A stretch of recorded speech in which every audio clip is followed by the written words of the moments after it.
This whole episode irked my soul. Like, seriously, this whole episode pissed me off. First of all, Christina.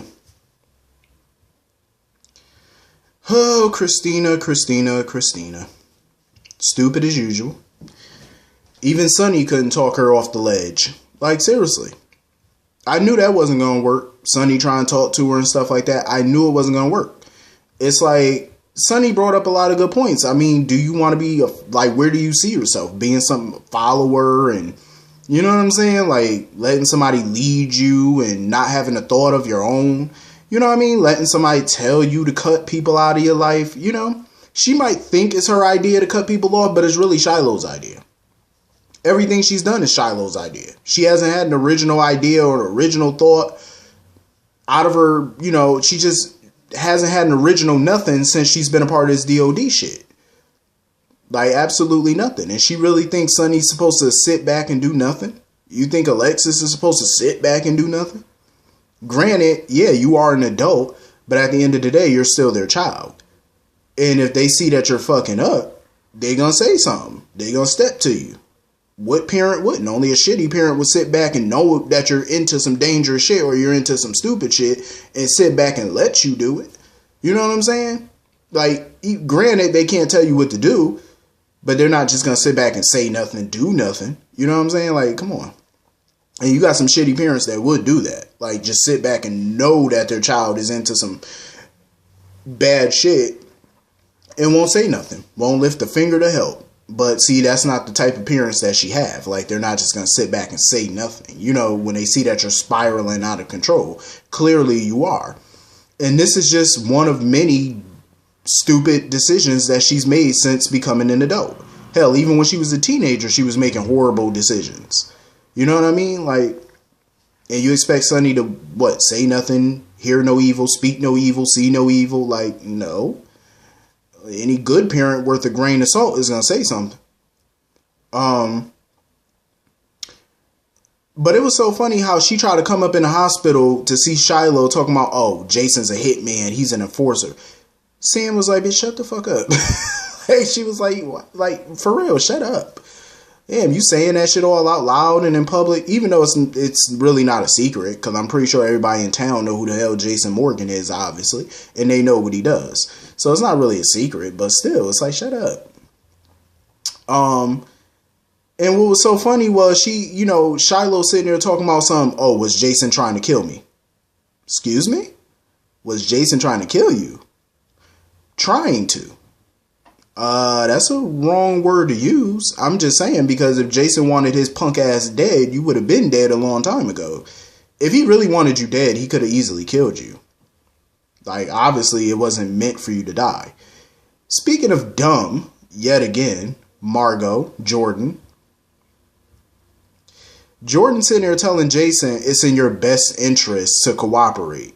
Jordan, it's in no one's best interest to cooperate with you, because every time somebody does cooperate with you, they end up hurt or worse off than what they were when they came to talk to you. I'm just saying. Margot sitting there talking about, there's a possibility they could charge Jason with attempted murder. Bullshit. That ain't no attempted murder charge. He didn't kill him. He didn't attempt to kill him. That, at the very least, is assault and battery. Any lawyer worth a grain of salt can tell you that, and I'm not even an attorney. But I can tell you that's not attempted murder.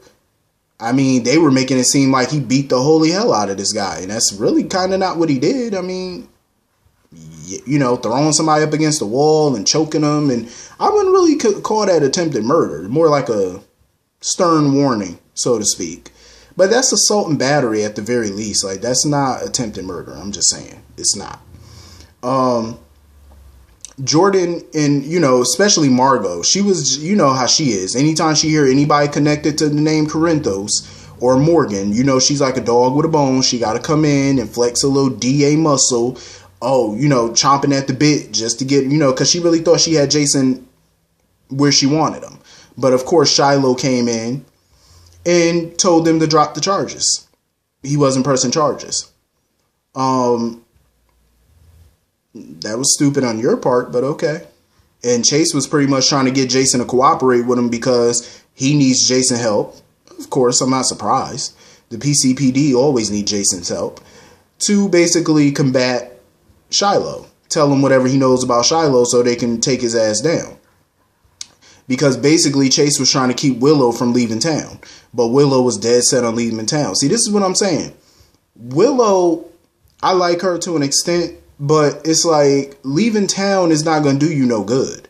I mean, hell, he found you once. What makes you think he's not going to find you again? Even though he found her by accident this time around, but he was looking though.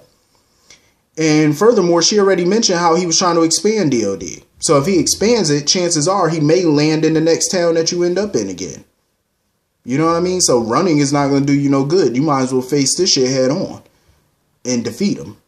You know, this time stay around and let him know he's not getting to you. Let him know he can't control your life no more. What is running going to do for you? It's not doing you no good. It didn't do you any good in the past. It ain't going to do you no good now. Might as well face that shit. You got plenty of support, plenty of help.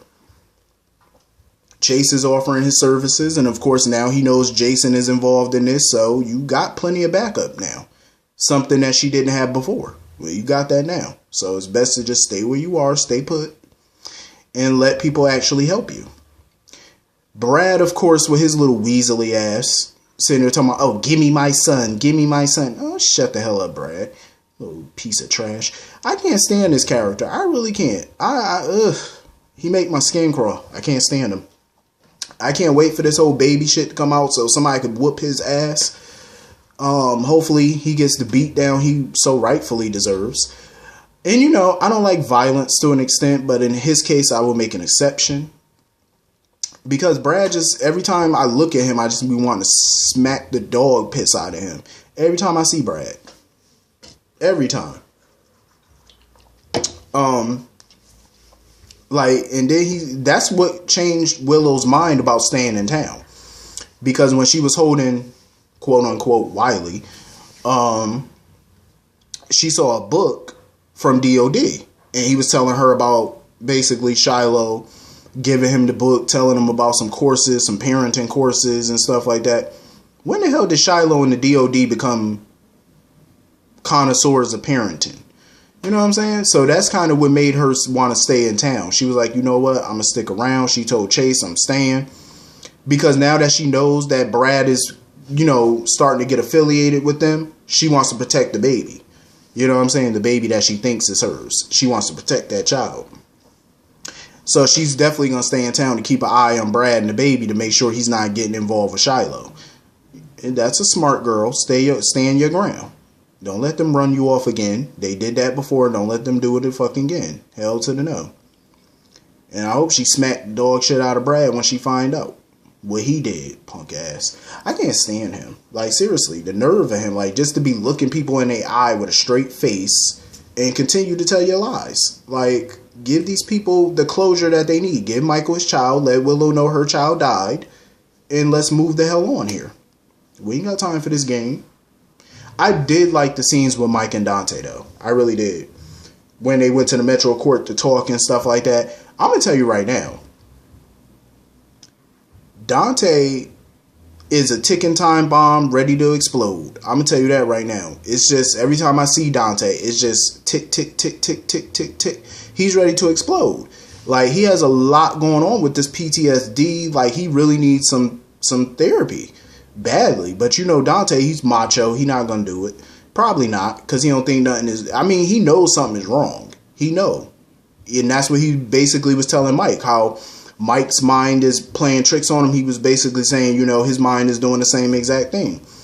It's like, go get you some help. You know what I mean? Like, because even he feel like he gonna do something. Like, even he admitted that to Mike. Like, he feels like he don't know what he gonna do. Like, he got a feeling he's gonna do something, you know. And it's best that you go get some help before you do that something, whatever you plan on doing. You know what I mean? Because you can see it all on his face. He's not all there. You know, that's not the Dante of old. You could tell. Like, he's just not himself. Like, whatever he been through when he was gone for those months with Raj, it really affected him to his core. Like, it really had a bad, effect on him. And there's no telling what he's up to, like what he plans on doing. But whatever it is, I'm pretty sure it has some, disastrous consequences on the horizon. for not only him, but for Lulu and everybody around him. That's the scary part. But I did like their scenes, though. Them sitting there talking and stuff, bonding, and I like that. So anyway, moving on from that.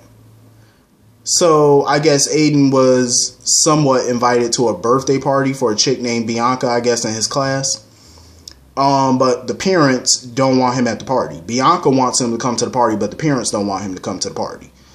I said, are you serious? So, of course, Liz, being the parent that she is, she got on the phone and called the parents. Good job, because I would have done the same damn thing. Why isn't my child good enough to come to your daughter's party? And she wants him at the party, so what's the issue? You know what I'm saying? Them parents got some damn nerve. And you know Franco. Franco wanted to jump into action, too. See, that's why I'm coming around to Franco, because he don't play about, those kids. Like, he's helping Liz raise them, and he treats them as his own children. So he's there for them. Whenever somebody do them wrong, he's ready to jump into action. I like that. Like, he's not playing no games. But now Liz and Franco got to figure out how to make it right. You know what I'm saying? Like, what to do about Aiden and how to make this whole thing correct. So I'm definitely happy. Like, hopefully they could fix this, because it's not fair that Aiden is being excluded from, events with children in his class. That's a bad feeling to have. You know what I'm saying? Because a lot of kids do grow up like that. I went through something like that. I think I want to say when I was in the 4th grade. It was like a little, how back in the day, I'm so old now, back in the day. Back then, when a kid in the class would have a birthday, the parents and some of the family would come in for the kid, bring all type of cupcakes and chips and juices for everybody in the class and stuff. A couple of us in the class kind of felt left out by that, because we kind of felt squeezed out for some reason. You know what I'm saying? So I definitely, this storyline and stuff with Aiden is like really hitting home for me, because certain things happened back then with me in school and stuff. So I definitely, it reminds me so much of back then. It's crazy, like how much similar this type of stuff is. And a lot of people are resonating with this, because growing up, like, a lot of kids been through this back then, and even today, a lot of kids are going through stuff like this, and it's not right. It's not fair that he's going through stuff like that, but hopefully they can fix it. I think that's pretty much the entire episode. So hit the comment section, let me know what y'all thought about this. See you all later. Peace.